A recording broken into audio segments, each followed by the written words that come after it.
Shh! Don't miss the tea. Subscribe now. Grab your coffee, Jerry. Seriously, sit down. You are not going to believe the circus I walked into this weekend. You know my daughter Jessica, I love her, but the woman has lost her mind. I think I might be the only sane person left in my family. Let me set the stage. My grandson Leo is 13. He's a good kid. 2 months ago he tells us he has his first girlfriend Sarah, but he was acting weird about us meeting her. Every time we brought it up he'd get shifty. I thought he was just embarrassed by his family.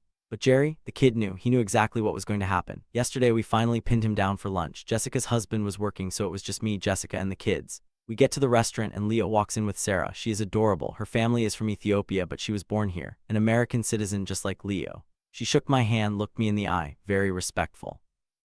We sit down and at first I think it's going well, but then I watch Jessica. She wasn't giving the warm motherly vibe. She was looking at this girl like she was interviewing a suspect. Sarah mentions her mom's traditional Ethiopian cooking, just making conversation. A normal thing, right? But no, Jessica gets stiff. She puts her fork down and says, "That's nice, dear, but you consider yourself American, right?" The table went silent. I swear to you, I could hear the ice melting in my tea. Sarah, bless her heart, didn't even flinch at my daughter's rude question.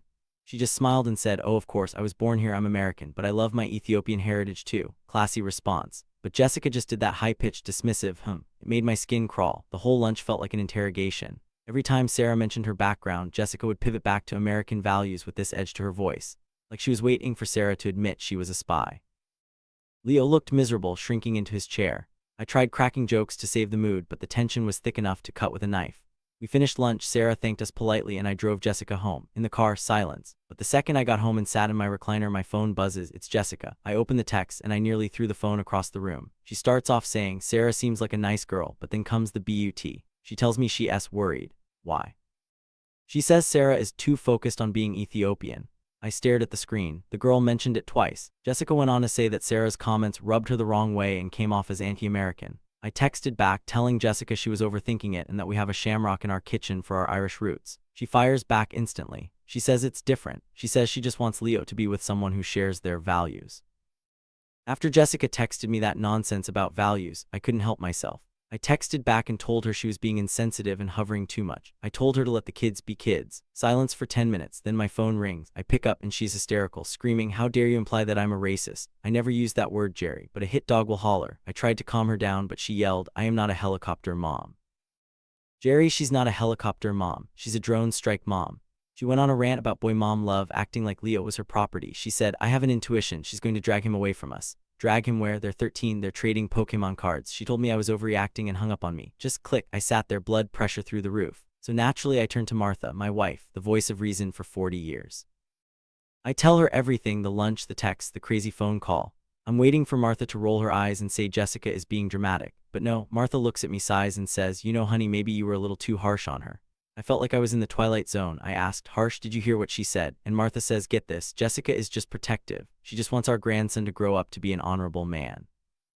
Honorable man, honorable man. What does dating a nice girl from an immigrant family have to do with being honorable? My wife stood there telling me Jessica is just worried about outside influences.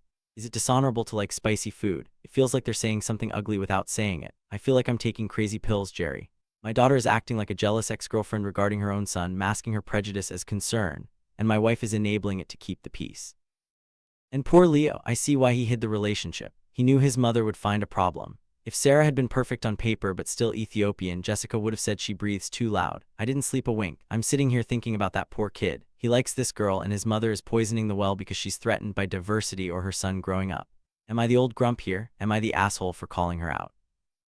Because apparently to the women in my family, I'm the villain for thinking we shouldn't judge a 13-year-old girl for loving her heritage. I worry about Leo. If Jessica keeps this up, he's going to turn 18, pack his bags, and never look back. And she'll be crying about mother's love while I sit there biting my tongue. Pass the sugar, Jerry. I need something sweet to get this bad taste out of my mouth.